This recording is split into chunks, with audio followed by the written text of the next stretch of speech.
मार्फत की दुनिया के मुअज़्ज़ज़ दोस्तों, मैं हूँ सईदा शहज़ादी और आप तमाम देखने और सुनने वालों को मार्फत की दुनिया में खुश आमदीद। नाज़रीन गिरामी, हज़रत इमाम जाफ़र सादिक़ अलैहिस्सलाम ने फरमाया कि जब मशरिक़ से आग नज़र आए और ये आग 3 दिन तक मुसलसल नज़र आती रहे, एक रिवायत में 3 और एक में फरमाया कि 7 रोज़ तक ये आग जब आसमान पर नज़र आती रहे तो फिर दुनिया वाले इस बात को यकीनी बना लें कि इल्हामी रहनुमा की आमद का वक्त करीब आ चुका है।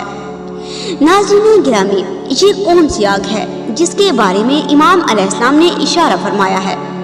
क्या ये किसी जंगल की आग है या फिर तोपों और मार्टरों से निकलने वाली आग है? सारी दुनिया के सामने है कि जो हालात फ़लस्तीन फिर गज़ा हमास के बाद अब लुबनान के हैं।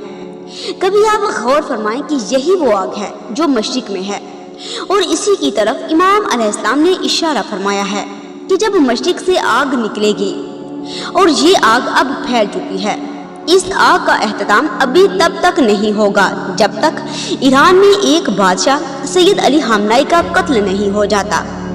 ईरान के बादशाह का बेदर्दी से कत्ल होगा और इन्हीं के कत्ल के बाद ज़हूर इमाम महदी अलैहिस्सलाम होगा, क्योंकि यहूदी जो चुन चुन के मुसलमानों को कत्ल कर रहे हैं, अब तक वो हज़ारों मासूम बच्चों ख़वातीन को कत्ल कर चुके हैं। वो सारा कुछ इस वजह से कर रहे हैं कि वो कहते हैं कि हमारे दिजाल की आमद का वक्त बिल्कुल करीब आ चुका है, अब हमने एक भी मुसलमान को नहीं छोड़ना। नाज़रीन गिरामी, जैसे ही दिजाल आएगा, सुफियानी आएगा या जूज मजूज आएंगे तो याद रखिएगा चौथे आसमान से मरियम के बेटे हज़रत ईसा अलैहिस्सलाम भी आएंगे और काबा पर हज़रत इमाम महदी अलैहिस्सलाम का ज़हूर होगा। आप चुन चुन कर दीन के दुश्मनों का कला कमा करेंगे। अल्लाहुम्मा सल्ली अला मुहम्मद व आले मुहम्मद व अज्जिल फरजहुम अजमाइन।